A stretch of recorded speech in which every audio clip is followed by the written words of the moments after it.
Surgery లేకుండా sciatica, spondylitis, frozen shoulder కి కేవలం 45 నిమిషాలలో నొప్పి లేని అత్యాధునిక చికిత్స ప్రాణ పెయిన్ క్లినిక్.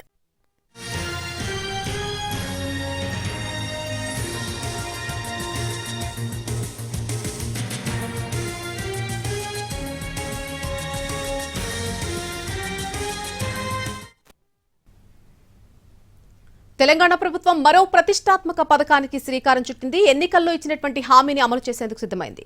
తెల్ల రేషన్ కార్డున్న వారికి సన్నబియ్యం అందించే పథకాన్ని ప్రారంభించనుంది. ఉగాది సందర్భంగా ఇవాళ సాయంత్రం సీఎం రేవంత్ రెడ్డి సూర్యాపేట జిల్లా హుజూర్నగర్లో సన్నబియ్యం పంపిణీ కార్యక్రమాన్ని ప్రారంభిస్తారు. రేవంత్ రెడ్డితో పాటు డిప్యూటీ సీఎం భట్టి విక్రమార్క కూడా పాల్గొంటారు. ఏప్రిల్ 1 నుంచి రాష్ట్ర వ్యాప్తంగా అర్హులందరికీ సన్నబియ్యం పంపిణీ జరుగుతుంది. కేవలం సన్నబియ్యమే కాకుండా త్వరలోనే ఉప్పు, పప్పు, చింతపండు వంటి సరుకులు కూడా రేషన్ షాపుల ద్వారా పంపిణీ చేయనున్నారు. రేషన్ కార్డులోని సభ్యులు ఒక్కొక్కరికి 6 కిలోల చొప్పున సన్నబియ్యం అందిస్తారు.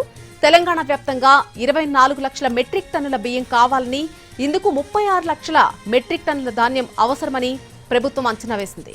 ఈ ఏడాదిలో 2 సీజన్స్ లో సేకరించేటువంటి సన్న ధాన్యాన్ని బియ్యంగా మార్చి ప్రజా పంపిణీ వ్యవస్థ ద్వారా పేదలకు పంపిణీ చేసేలా ప్రభుత్వం ప్రణాళిక రూపొందించింది. ఇవాళ సాయంత్రం 5 గంటలకు సీఎం రేవంత్ రెడ్డి బేగంపేట ఎయిర్పోర్ట్ నుంచి బయలుదేరతారు. 5:45 రామస్వామి గుట్ట వద్ద సీఎం చాపర్ ల్యాండ్ అవుతుంది. ఇక అక్కడ నిర్మాణం పూర్తి చేసుకున్నటువంటి 2160 సింగిల్ బెడ్రూమ్ ఇళ్లను మంత్రి ఉత్తమ్ కుమార్ రెడ్డితో కలిసి పరిశీలిస్తారు.